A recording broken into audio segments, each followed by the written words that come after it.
Grease stained Mira's fingernails as she worked under the hood of Mrs. Patterson's old sedan. The engine made a sound like a dying cat, but she knew exactly what was wrong. 3 bolts, 2 wire connections, and the car would purr like new. Her sister Grace would call it magic. Mira called it listening. "Grace Chen, report to the front office immediately." The garage's old speaker crackled with static. Mira froze. Grace was supposed to be at the university today, working on her research. Why would anyone call her here? She wiped her hands on her coveralls and walked to the office. Mr. Rodriguez handed her a thick envelope with official government seals. "Came by special delivery." Looks important. Inside were documents that made Mira's stomach drop. Grace had been selected for the Cosmic Dorm Lottery. Every year, Earth sent 50 young people to live with alien families across the galaxy. It was supposed to be an honor, a chance to learn about other worlds and represent humanity. Grace's biology degree and perfect grades had made her an ideal candidate. The problem was Grace didn't want to go. She had told Mira about the letter weeks ago, crying in their tiny shared apartment. Their mother was dying from a genetic disease that doctors couldn't cure. Grace was close to a breakthrough in her research, maybe close enough to save her. She couldn't leave now. "But if you don't go, they'll know you refused," Mira had said. "They'll mark our family as uncooperative. No more research grants for Mom's treatment." That night, Grace had come home with red eyes and a crazy idea. "We look similar enough. You could take my place. Are you insane? I'm a mechanic. I barely finished high school. The documents don't specify what kind of education. Just that the candidate has to be between 18 and 25, healthy and adaptable. You're the most adaptable person I know." Now, holding the departure instructions, Mira realized she had agreed to something she didn't fully understand. The documents talked about cultural exchange and interspecies cooperation, but some of the medical forms seemed strange. Why did they need detailed information about her reproductive system? Why were there questions about emotional stability and stress responses? Grace burst through the garage door, still wearing her lab coat. "Did they come? Are the papers here?" Mira held up the envelope. "Tomorrow morning. Transport arrives at 6. I can't do this." Grace's voice shook. "Mom's treatment is scheduled for next week. If this new therapy works, she might have months instead of weeks. I can't leave her now. Then you won't." Mira surprised herself with how calm she sounded. "I'll go." "Mira, you don't understand what you're agreeing to. This isn't just a trip. You'll be gone for at least 2 years, maybe longer, and you'll save Mom. That's worth it." They spent the night practicing. Grace taught Mira basic biology terms and helped her memorize key facts from her academic record. Mira learned to sign Grace's name and studied her sister's mannerisms. Grace was quieter, more thoughtful. She used bigger words and didn't gesture as much when she talked. "Remember, you're supposed to be smart but shy. Don't try to fix things unless someone asks you to. Let them think you're delicate." "Right. Delicate." Mira flexed her calloused hands. "This is going to be interesting." At 5 in the morning, Mira stood outside the designated pickup point wearing Grace's best dress and carrying a suitcase full of clothes that didn't fit quite right. The transport was unlike anything she had ever seen. It looked like someone had taken a bus and mixed it with a spaceship.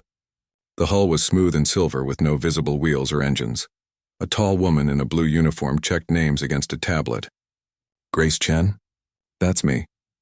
Mira's voice only shook a little. "Excellent. You'll be in Group 7. Please take a seat anywhere in the marked section." Inside, the transport felt bigger than it looked from outside. 49 other young people sat in comfortable seats that seemed to adjust automatically to each person's body. Most looked excited or nervous. A few looked terrified. The boy next to her introduced himself as David. He was going to study alien engineering. The girl across the aisle, Sam, was a linguistics major who wanted to learn alien languages. Everyone had impressive educations and bright futures. Mira nodded and smiled and tried not to panic. What happened when they discovered she wasn't supposed to be here? What happened when they found out she couldn't tell the difference between quantum physics and quantum mechanics? The transport lifted off without any sensation of movement. Through the window, Earth shrank until it looked like a blue marble, then a dot, then nothing at all. Mira pressed her face to the glass and watched stars appear in patterns she didn't recognize. "First time in space?" David asked. "Yeah. It's bigger than I expected," he laughed. "Wait until you see where we're going." The brochures showed pictures of the station. "It's huge, like a small city floating in space." Mira pulled out the information packet they had given her during boarding. The destination was called Station Gamma 7, a cultural exchange hub that housed thousands of beings from dozens of different worlds. The pictures showed gleaming corridors and vast common areas where various alien species mingled peacefully. But as she read more carefully, some things bothered her. The dormitory assignments were called placement matches. The educational programs were described as integration experiences, and there were multiple references to compatibility assessments that would determine how long each human would stay. Hey, David, does any of this sound weird to you? He glanced at her packet. What do you mean? This part about biological compatibility testing, why would they need to test our biology? Probably just making sure we can handle different atmospheres and food. Some alien worlds have different gravity or air composition. They want to make sure we don't get sick. That made sense, but it didn't explain everything. Mira kept reading as the transport carried them deeper into space. The more she learned about their destination, the more she suspected that this cultural exchange was something very different from what any of them had been told. But it was too late to change her mind now. She was committed to this deception, and Grace was counting on her to make it work. Whatever waited for them at Station Gamma 7, Mira would face it as Grace Chen, brilliant biology student. She just hoped her mechanical skills and street smarts would be enough to keep her alive and undetected. Outside the window, an enormous structure appeared in the distance, growing larger as they approached. Station Gamma 7 looked less like a city, and more like a massive wheel spinning slowly against the starfield. Lights dotted its surface like windows, and smaller ships moved around it like insects around a lamp. Welcome to your new home, the transport speaker announced. Prepare for docking procedures. Mira gripped her armrest and wondered what she had gotten herself into. The smell hit Mira first. Station Gamma 7 smelled like metal and something sweet that made her nose itch. As she walked through the docking bay with the other humans, she noticed how everything was bigger than it needed to be. The ceilings stretched high above their heads, and the doorways were wide enough for 3 people to walk through side by side. Processing queue. Please form single-file lines according to your assigned colors. The voice came from a tall, thin creature with gray skin and 4 arms. It wore a uniform that looked like it was made from liquid silver. Humans report to yellow stations. Mira looked down at her yellow badge and joined the line. Around her, other alien species moved through their own colored queues. She saw beings that looked like walking trees, creatures covered in crystal formations and things that might have been robots or might have been alive. Nobody paid much attention to the humans. At the processing station, a different alien scanned Mira's documents. This one had fur and pointed ears like a cat but stood upright and wore glasses. Grace Chen, Biological Sciences, age 22. You've been assigned to Dormitory Block C, room 847. Your roommates are waiting for you. Roommates? Yes, this is a cultural exchange program. You'll be sharing quarters with representatives from 3 other species. Don't worry, the room has been designed to accommodate all your different needs. The alien handed her a small device that looked like a combination phone and map. This will help you navigate the station and communicate with other species. The translation software is built in. Mira followed the device's directions through corridors that seemed to go on forever. Other humans walked past her, looking just as confused as she felt. Some were crying. Others stared at everything with wide eyes like they couldn't believe what they were seeing. Room 847 was larger than the apartment Mira shared with Grace back on Earth. It had 4 distinct sections, each clearly designed for a different type of being. One area had regular furniture that looked human-sized. Another had what appeared to be a large plant pot filled with rich soil. The 3rd section was covered in soft cushions and had a heat lamp. The 4th looked like it was carved from crystal. You must be Grace. The voice came from the cushioned area. Mira turned to see a creature that looked like a cross between a cat and a small person. It had orange fur, golden eyes, and wore a simple blue robe. I'm Kira. I'm from Felixa Prime. Nice to meet you. Mira set down her suitcase. I guess we're roommates. Indeed. Tex should be back from orientation soon, and Roth is in meditation cycle right now. Kira gestured toward the crystal section, where a humanoid figure made of what looked like purple quartz sat perfectly still. How much did they tell you about the program before you arrived? Not much, honestly. Just that it was cultural exchange. Kira's ears flattened against her head. I see, that's unfortunate but not surprising. Humans are new to the galactic community.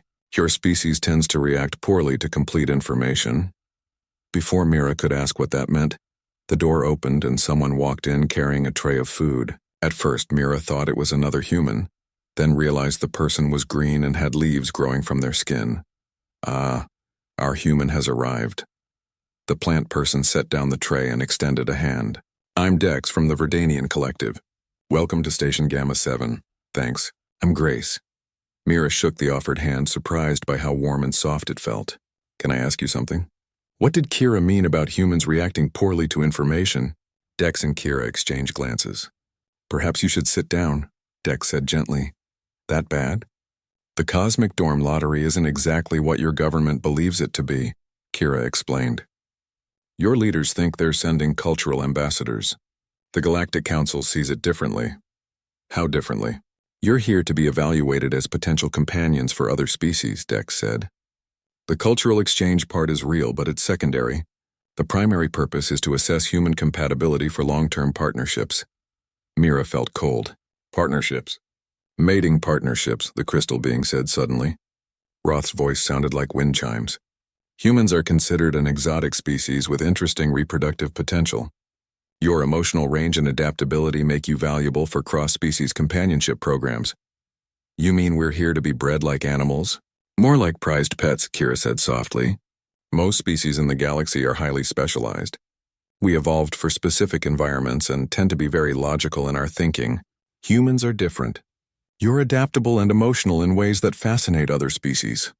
Mira sat down hard on her bed. So we're not students. We're livestock. Some of you might become students eventually, Dex offered. If you prove intellectually capable and your sponsors choose to invest in your education. But that's not the primary purpose of the program. Sponsors. Each human is assigned to a sponsor family or individual, Roth explained.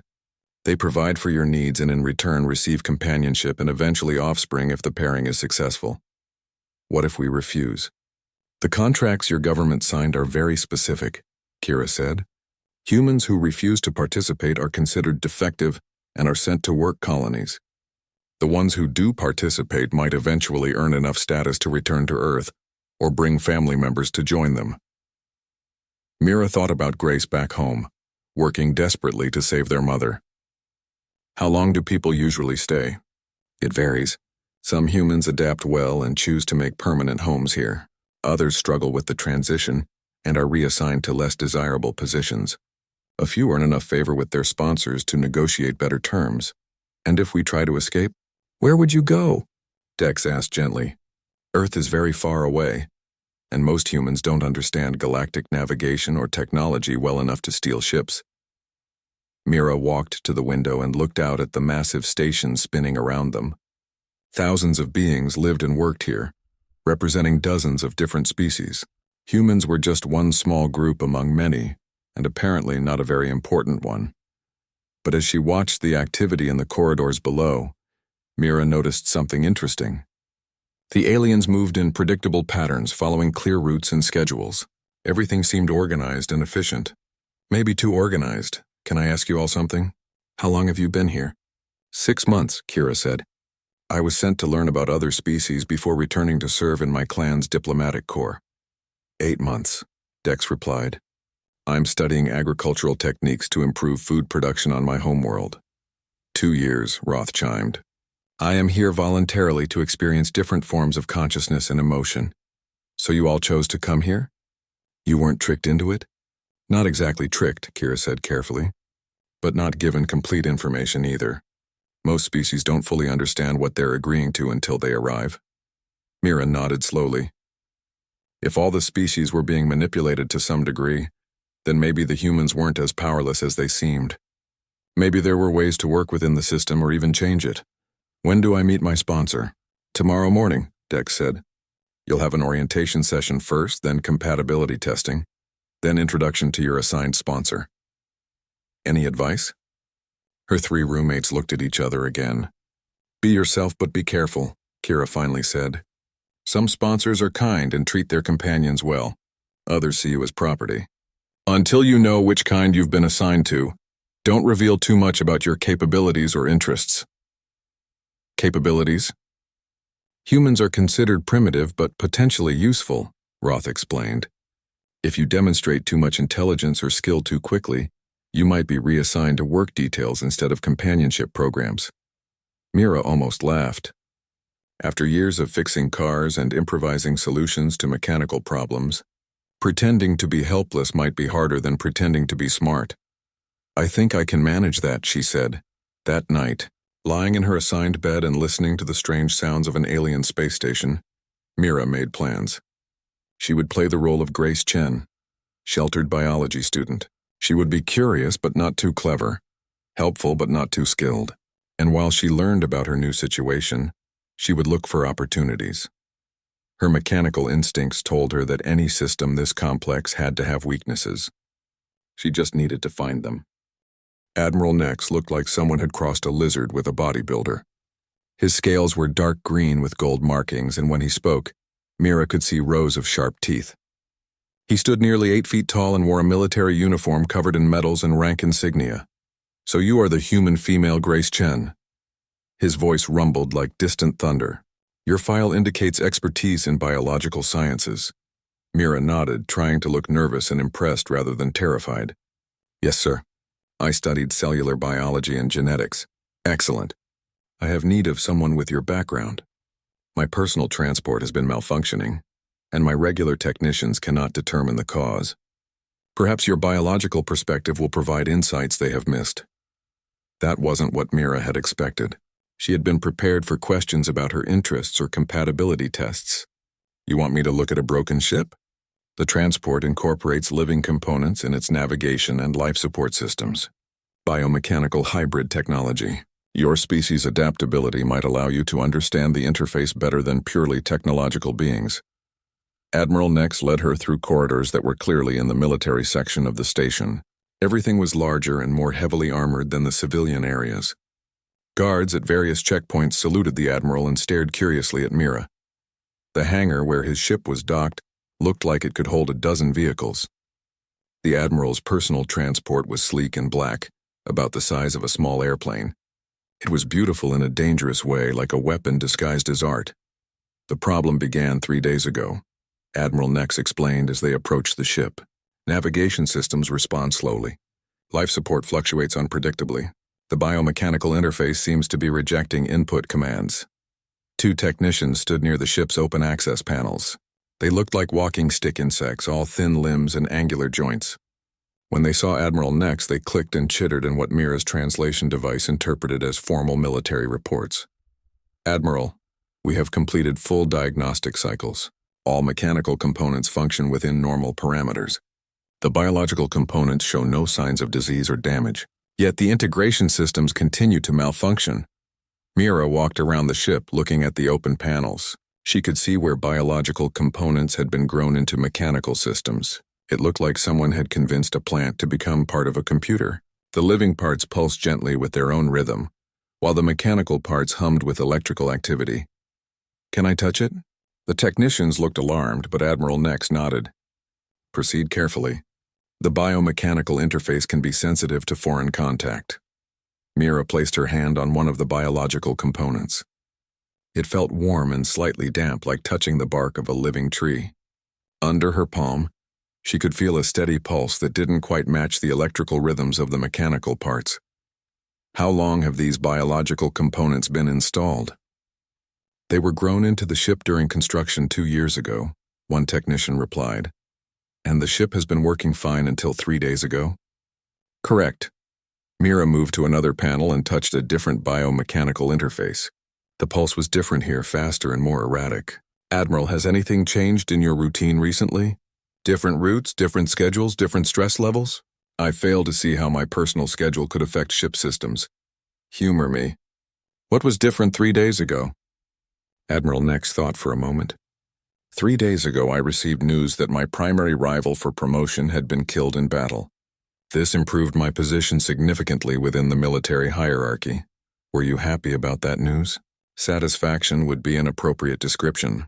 Mira nodded and moved to a third panel. Here the biological component felt almost fevered, pulsing rapidly with an irregular rhythm. I think I know what's wrong. The technicians chittered skeptically.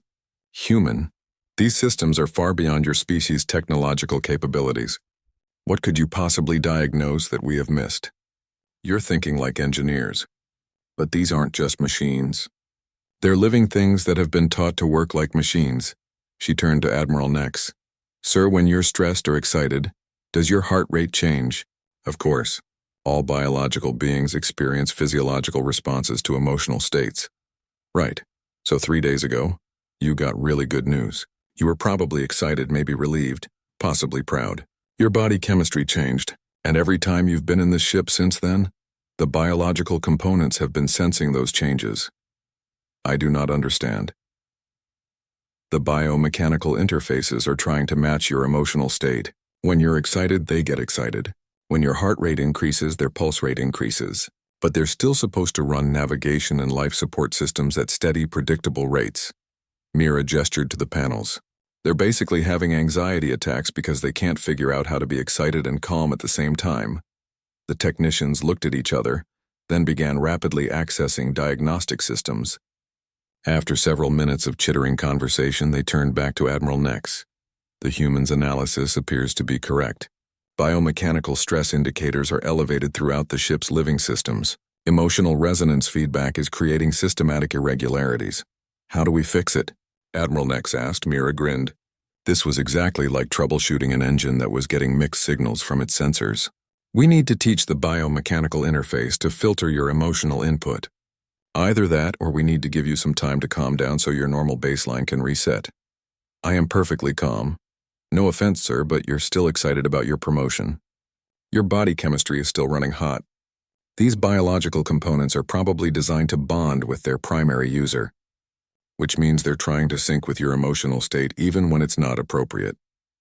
Over the next hour, Mira worked with the technicians to adjust the biomechanical interface settings. It was mostly a matter of damping the emotional resonance, feedback, and establishing better boundaries between the Admiral's biological responses and the ship's operational requirements. When they tested the systems, everything worked perfectly. Remarkable, one of the technicians said. We would never have considered emotional contamination as a cause for systematic malfunction. How did you know to look for that? The other technician asked Mira. I work on machines all the time. Sometimes the problem isn't with the machine itself, but with how the machine is trying to respond to its environment. Cars do weird things when they get confused signals from their sensors. Admiral Nex studied Mira with new interest. Your approach to problem solving is highly unconventional, I guess. I just try to think about what might be going wrong from the machine's perspective. The technicians' reports described your method as intuitive rather than logical. They found it difficult to understand your diagnostic process. Mira shrugged. Sometimes you have to feel your way through a problem instead of thinking your way through it. Feel your way through it. Admiral Nex repeated the phrase slowly. That is a very human concept. Is that bad? On the contrary, it may be quite valuable. Word about the human who fixed Admiral Nex's ship spread through the station faster than Mira had expected. By the time she returned to her dormitory, other humans were waiting for her with questions. Is it true you repaired a Draconid military transport? How did you know what was wrong with alien technology? What did the Admiral want with you? Mira tried to downplay what had happened, but she could see that her reputation had already changed. Some of the humans looked at her with new hope. Others seemed worried that she might draw unwanted attention to all of them. That evening, Kira pulled her aside. What you did today was impressive, but also dangerous. Why dangerous? Because now everyone knows that humans can do things that other species cannot. Some will see that as valuable, others will see it as threatening. I was just trying to help. I know. But be careful how much help you offer. There are factions on this station who prefer to keep certain species in subordinate positions. If they decide that humans are becoming too useful, they might take steps to ensure you remain controllable. Mira nodded. But privately, she wondered if being seen as useful might actually be safer than being seen as helpless. In her experience, people took better care of things they needed than things they just wanted. The next morning, Admiral Nex summoned her again. This time he had a different kind of problem. One of his junior officers had been having difficulty with a tactical planning system that kept rejecting his input commands. I believe this may be another case of emotional resonance feedback, Admiral Nex said. The officer is frustrated by his inability to use the system. which causes the system to respond poorly to his attempts. It was exactly that. Within an hour, Mira had helped the officer understand how to approach the biomechanical interface with emotional neutrality rather than frustration. Your ability to diagnose these interaction problems could be quite valuable, Admiral Nex told her afterward. I may have additional tasks for you. As Mira walked back to her quarters, she realized that she had accidentally discovered something important. Humans might be considered primitive by galactic standards, but their emotional intelligence and intuitive problem-solving abilities were apparently unique advantages. The question was what to do with that knowledge, and whether she could use it to help the other humans in the program without making their situation worse. The message appeared in Mira's personal communication device 3 weeks after she fixed Admiral Nex's ship. It was simple and unsigned. Recreation Deck 7, Maintenance Closet B12 during 3rd shift. Come alone. Mira almost deleted it. Meeting strangers in Maintenance Closet sounded like a great way to get in trouble, but something about the message's timing made her curious.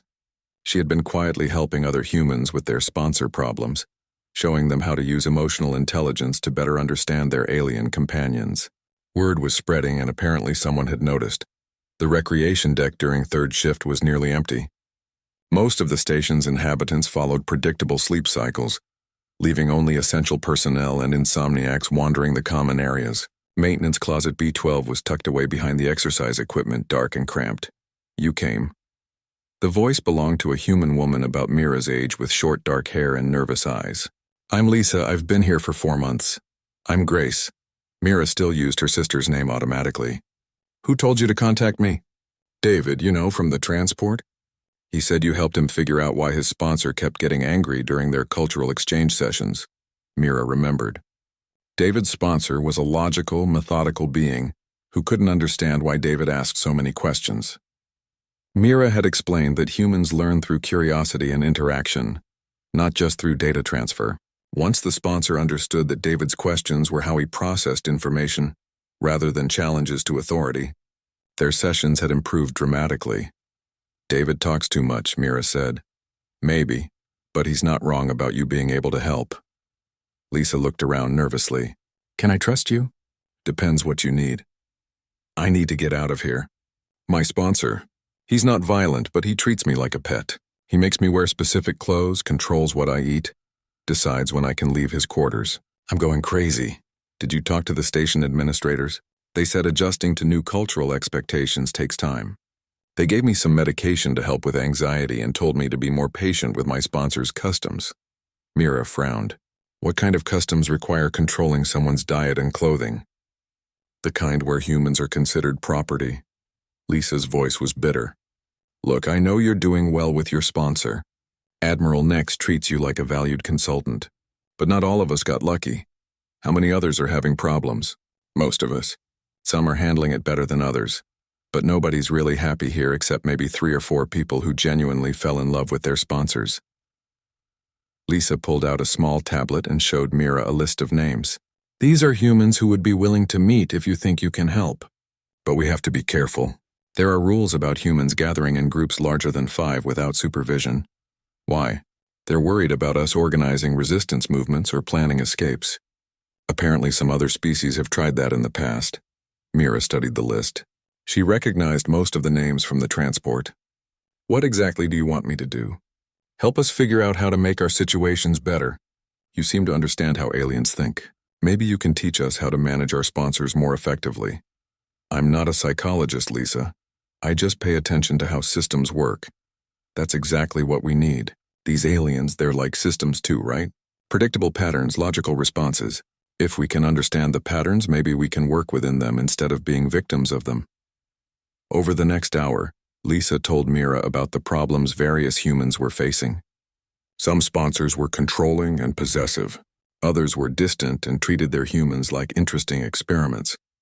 A few were kind but completely clueless about human emotional needs.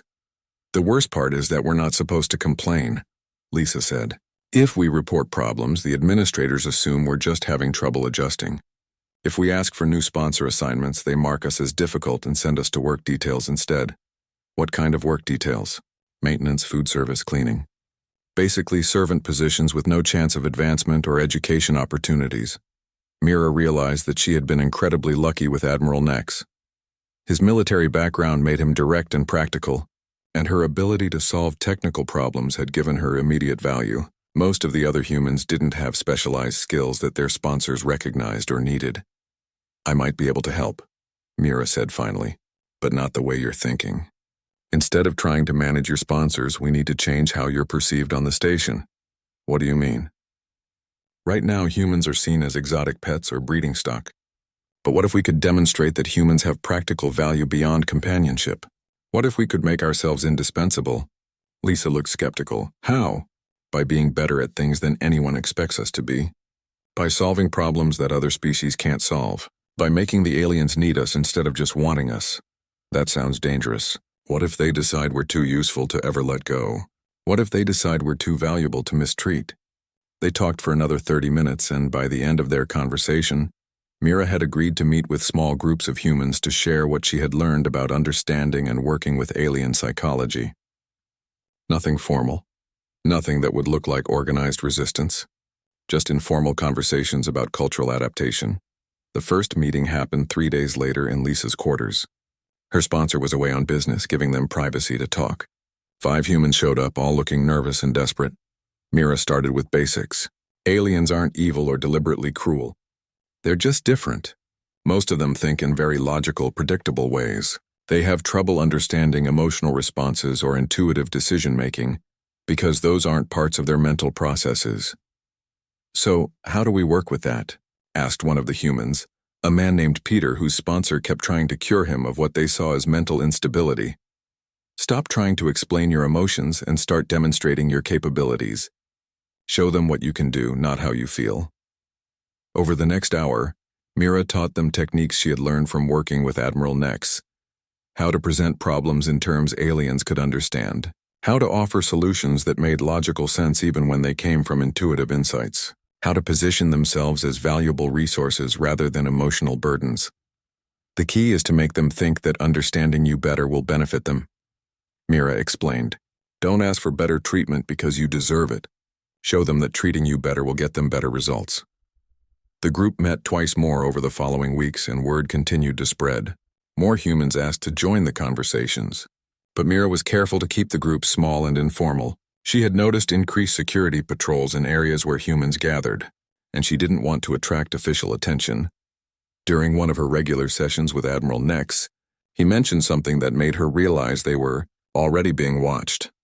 "I have received inquiries about your activities from station security," he said, casually, while reviewing reports on his personal tablet. Mira tried to keep her voice steady. "What kind of inquiries?" "Nothing serious. They wanted to know if you had displayed any concerning behaviors or expressed dissatisfaction with your assignment. I informed them that you have been extremely valuable and appear well adjusted to station life."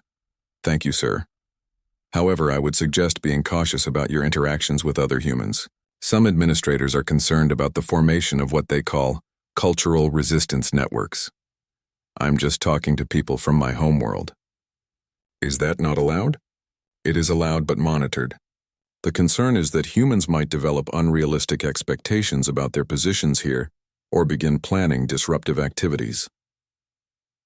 That evening, Mira called an emergency meeting with Lisa and 2 other humans she trusted most. They gathered in a different location, a small observation lounge that was rarely used during third shift. "We need to be more careful," Mira told them. "But we also need to expand what we're doing." "What do you mean?" Lisa asked. "I mean, we need to start connecting with other species who might be in similar situations. If humans are being monitored for forming networks, that probably means other species have tried the same thing." "You want to recruit aliens?" "I want to find allies. Think about it. If the station administrators are worried about humans organizing, they're probably worried about other species organizing too. Maybe we're not the only ones who feel like they're being treated as property instead of people." Over the next few days, Mira began paying more attention to the other species she encountered around the station. She noticed patterns in how different species were treated, which ones seemed to have more freedom and autonomy, and which ones appeared to be in positions similar to the humans. What she discovered was both encouraging and disturbing. Humans weren't unique in being treated as exotic commodities. Several other species were clearly in subordinate positions, brought to the station under various pretenses but ultimately used for labor, companionship, or specialized services. The more she learned about the station's social hierarchy, the more Mira realized that their situation was part of a much larger system. And if that was true, then changing it would require more than just helping humans adapt to their circumstances. It would require understanding the entire system and finding ways to disrupt it from within. The question was whether she was ready to take that kind of risk, and whether she could convince others to take it with her. The data crystal arrived hidden inside a routine maintenance report that Admiral Nex had asked Mira to review. She almost missed it completely, but something about the report's formatting looked wrong. When she examined it more carefully, she found a tiny crystal chip embedded in the binding. The chip contained files that made her stomach sick. Detailed breeding protocols for humans.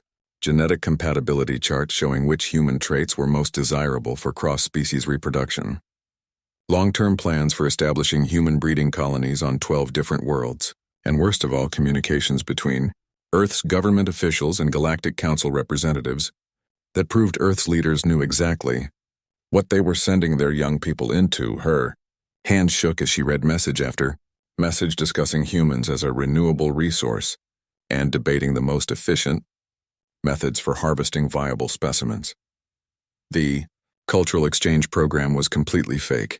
It was a pilot program for large-scale human trafficking, designed to test which methods worked best for acquiring and controlling human populations. A note attached to the files identified the source: Kira. Her Felixian roommate had managed to access restricted council databases and smuggled the information to Mira through Admiral Nex's regular paperwork. There was also a location for an emergency meeting, Cargo Bay 15. During the next maintenance shift change, Mira deleted the files from her device and destroyed the crystal chip, but the information burned in her memory. Everything she had suspected about their situation was true, and it was much worse than she had imagined. Cargo Bay 15 was used for storing non-essential supplies and was rarely monitored during shift changes. When Mira arrived, she found not just Kira waiting for her, but also Dex and 3 other beings she didn't recognize. "Thank you for coming," Kira said quietly. "I apologize for the deception, but we needed to be certain you could be trusted before sharing this information." "How long have you known?" Mira asked. "I began suspecting something was wrong within weeks of arriving here," Kira replied. "My species has excellent hearing, and I overheard conversations that didn't match the official explanations for the program. Dex noticed inconsistencies in the agricultural research they were supposedly conducting. We started investigating quietly. One of the other beings, a tall, thin creature with silver skin, stepped forward. "I am Vera from the Luminary homeworld. My people were told we were participating in a cultural preservation program. In reality, we are being studied for our bioluminescent properties so they can be replicated artificially." "And I'm Jorik," said a being that looked like it was made of living metal. "My species was recruited for what we thought was a technological exchange program. We're actually being used to develop new mining equipment for hazardous environments." Mira realized that almost every species on the station had been deceived about why they were there. "How many species are involved?" "At least 15 that we know of," Dex said. Each group was told something different, but none were given the complete truth about their purpose here. "The humans seem to be the newest addition to the program," Kira explained. "But if the pilot program is successful, the Council plans to expand it significantly. The files I accessed showed plans for acquiring millions of humans over the next decade. We have to stop this," Mira said. "Agreed. But how? Most of us are here under contracts that our government signed. Even if we could escape the station, we would have nowhere to go and no way to expose what's happening here." Vera's bioluminescent markings pulsed brighter. "We have been discussing this for months. The station's security systems are too sophisticated for direct confrontation. The communication networks are monitored constantly. And even if we could send messages to our homeworlds, our governments might not believe us or might not care." "What if we didn't try to escape or send messages?" Mira asked. "What if we disrupted the program from the inside? How?" Mira thought about everything she had learned over the past months. The aliens' dependence on logical, predictable systems. Their difficulty understanding emotional responses and intuitive problem-solving. The way their technology worked perfectly until something unexpected happened. "We make ourselves ungovernable," she said. "We become too unpredictable and too much trouble to be worth keeping." Over the next hour, they developed a plan. It wouldn't be violent or destructive in obvious ways. Instead, it would exploit every weakness they had discovered in how the station's systems and administrators handled unexpected situations. The first phase involved systematic disruption of daily routines. Humans would have emotional breakdowns in critical locations at precisely timed intervals. Kira would use her enhanced hearing to detect and interfere with security communications. Dex would introduce controlled plant growth and ventilation systems. Vera would create random bioluminescent displays that would confuse optical sensors. Jorik would cause minor but persistent malfunctions in mining and industrial equipment. Each disruption would seem like an individual incident, but together, they would create cascading failures throughout the station's operational systems. The key was to make everything appear to be caused by the inherent unpredictability of the primitive species rather than organized sabotage. The station's AI systems are designed to handle mechanical failures and logical problems, Mira explained, but they're not equipped to deal with emotional chaos, biological contamination, sensory confusion, and random system glitches all happening simultaneously. "And if they discover we're working together?" Jorik asked. "Then we'll already have demonstrated that keeping us here is more trouble than it's worth." The second phase of the plan involved gathering evidence and preparing to broadcast it throughout the galaxy. While the disruption campaign was creating chaos, small teams would work to access and copy critical files from the station's databases. They would focus on communications between the Galactic Council and various homeworld governments, detailed records of the deception programs, and financial information showing who was profiting from the trafficking operations. "The goal isn't just to escape," Kira said. "It's to expose the entire system and make it impossible for them to continue operating." They spent 3 weeks implementing the first phase. Mira coordinated the human participants, teaching them exactly when and where to create maximum disruption with minimum risk. A human having a panic attack in the main computer core during peak processing hours, another human getting confused and wandering into restricted areas during security shift changes, groups of humans asking innocent but persistent questions that overwhelmed translation systems and caused communication delays. The effect was exactly what Mira had hoped for. The station's AI systems, designed to maintain order and efficiency, couldn't adapt to the constant stream of illogical human behavior. Security resources were stretched thin, responding to false alarms and mysterious malfunctions. Administrative personnel spent increasing amounts of time trying to explain human actions that made no sense from alien perspectives. Meanwhile, the other species were implementing their own disruption tactics. Kira's interference with communication systems created delays and confusion in security responses. Dex's carefully placed plant growth caused ventilation problems that forced evacuations of entire sections. Vera's bioluminescent displays triggered dozens of sensor alerts that led to fruitless investigations.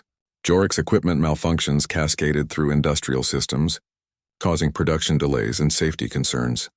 After 2 weeks of systematic chaos, station administrators called an emergency meeting of all department heads to address what they called unprecedented operational difficulties. The meeting was held in the main conference room, which happened to be adjacent to the central computer core where Mira had been conducting routine maintenance work for Admiral. Next, she listened through the ventilation system as frustrated alien officials tried to understand why their perfectly organized station was falling apart. "Human behavioral patterns are becoming increasingly erratic," reported the security chief. "They seem to be experiencing collective psychological distress that manifests as unpredictable actions. The other species are also showing signs of adaptation difficulties," added the medical officer. "Bioluminescent displays, plant growth, communication interference, and equipment malfunctions have all increased dramatically. Perhaps we should consider terminating the program early," suggested one administrator. "The costs of maintaining order are beginning to exceed the projected benefits of the research." "Absolutely not," replied a voice that Mira recognized as belonging to the station commander. "The Council has invested too much in this program to abandon it now. We need better control mechanisms, not capitulation to primitive emotional responses." "What kind of control mechanisms?" asked the security chief. "Isolation protocols. Reduce contact between species. Limit movement throughout the station. Increase surveillance and implement behavioral modification programs for non-compliant subjects. Mira had heard enough. The next phase of their plan needed to begin immediately, before the administrators could implement more restrictive controls. That night, she sent coded messages to all their allies throughout the station. It was time to move from disruption to revelation. They had gathered enough evidence, created enough chaos, and demonstrated enough capability. Now they needed to broadcast their findings to the galaxy and force the Galactic Council to face the consequences of their actions. The revolution wasn't going to be won with weapons or violence. It was going to be won with information, chaos, and the fundamental alien inability to control what they couldn't understand. The broadcast began at exactly R300 station time, when most administrative personnel were in their sleep cycles and security monitoring was at minimum staffing. Mira had spent weeks learning the patterns of the station's communication systems, and she knew exactly when the automated systems would be most vulnerable to interference. From her position in the main computer core, she initiated the upload sequence that would transmit their collected evidence to every communication network within 50 light-years. The files included detailed documentation of the trafficking programs, financial records showing which officials were profiting from the operations, and personal testimonies from dozens of deceived species representatives.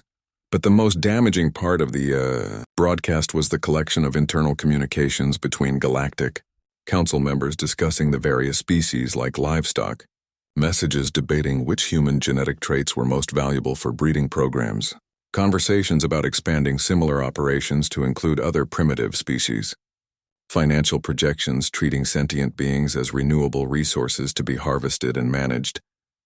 As the upload progressed, coordinated disruptions began throughout the station. Every Alliance member implemented their assigned tasks simultaneously, creating maximum chaos precisely when station security would be trying to respond to the communication breach. In the botanical sections, Dex released carefully prepared spore clouds that caused mass sneezing fits among the plant-allergic crystalline species, forcing evacuation of 3 major administrative sections. Vera triggered her species' emergency bioluminescent response, creating blinding light displays that overloaded optical sensors throughout the station. Jorik introduced harmonic vibrations into the station's structural supports, causing minor but alarming tremors that triggered automatic emergency protocols. Meanwhile, every human on the station was having the worst day of their lives, simultaneously and very loudly. Panic attacks in critical corridors, emotional breakdowns in transportation hubs, groups of humans getting lost and wandering into restricted areas while crying hysterically about missing their families.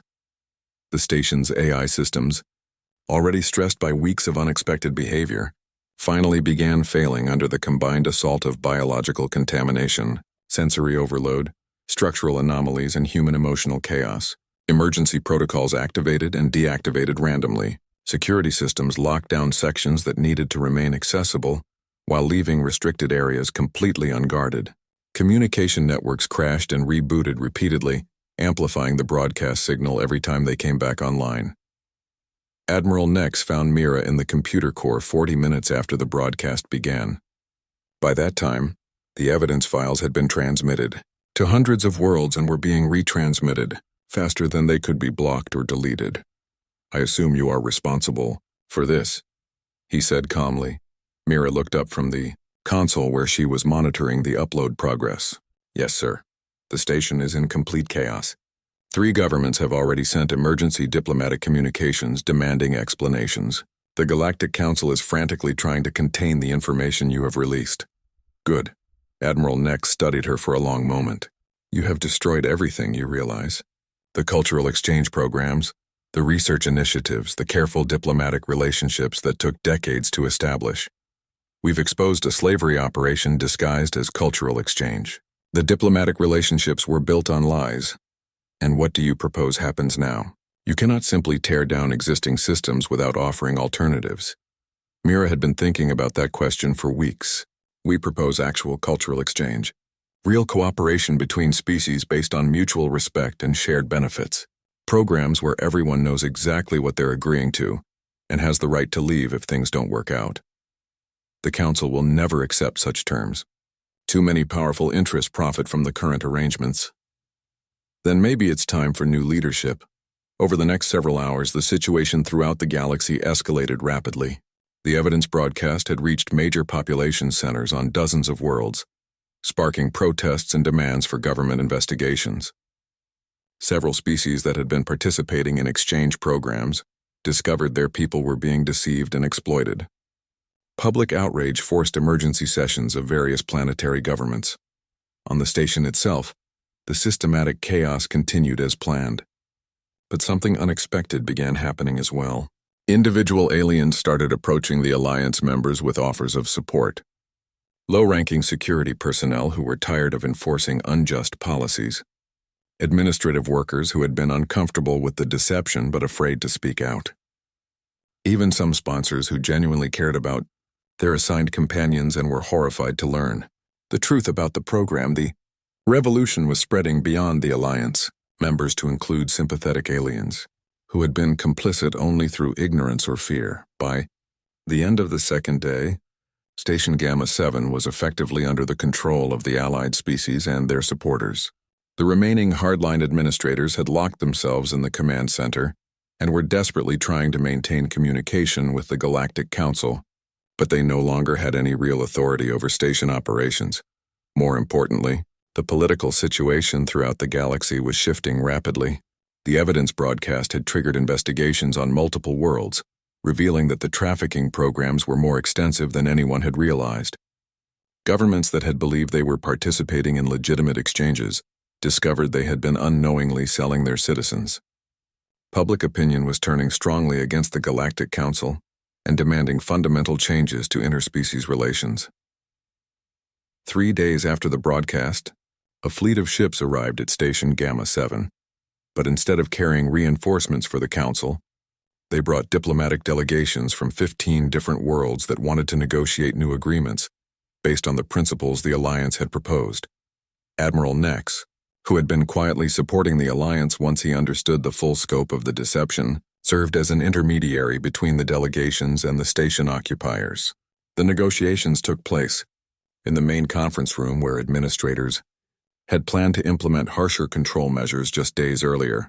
Mira found herself representing not just humans but all the Alliance species in discussions about establishing new frameworks for interspecies cooperation. It was terrifying and exhilarating at the same time. A few months ago, she had been fixing cars in a garage. Now she was helping to reshape galactic politics. The new agreements established several key principles. All exchange programs would be voluntary and transparent, with participants fully informed about expectations and purposes. Any being could withdraw from programs at any time and return to their homeworld.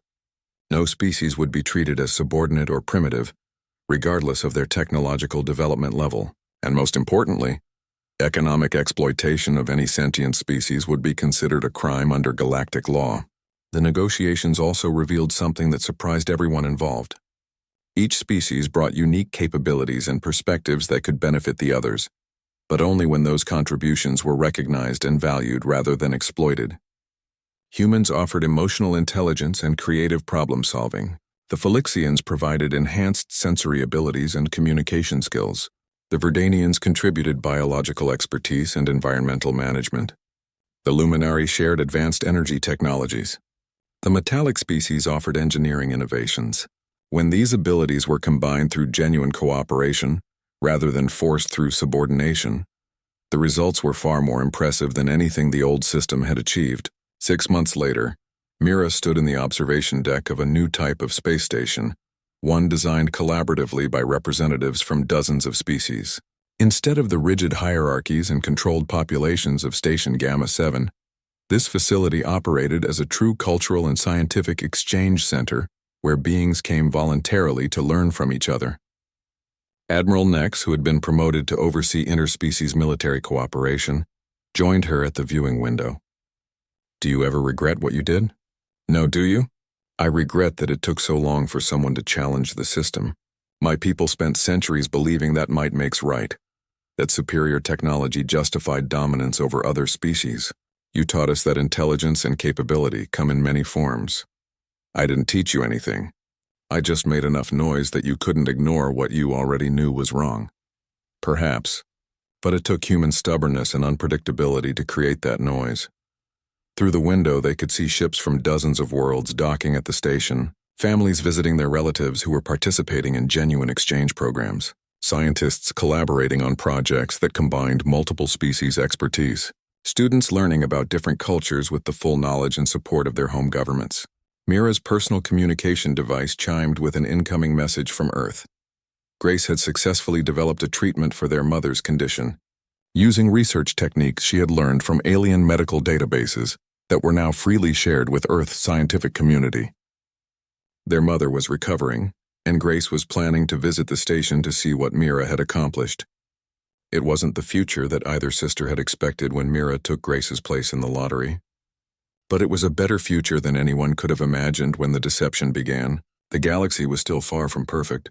There were species that resented the changes and governments that preferred the old systems of exploitation and control.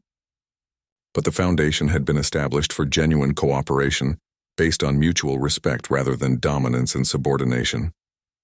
And humans had found their place in the galactic community, not as exotic pets or primitive servants, but as the catalyst species that forced everyone else to evolve beyond their comfortable assumptions about superiority and control. Mira smiled as she watched a group of human children playing with alien children in the station's central park, all of them learning together in ways that would have been impossible under the old system. Sometimes the best way to fix a broken system was to refuse to work within it and force everyone else to build something better.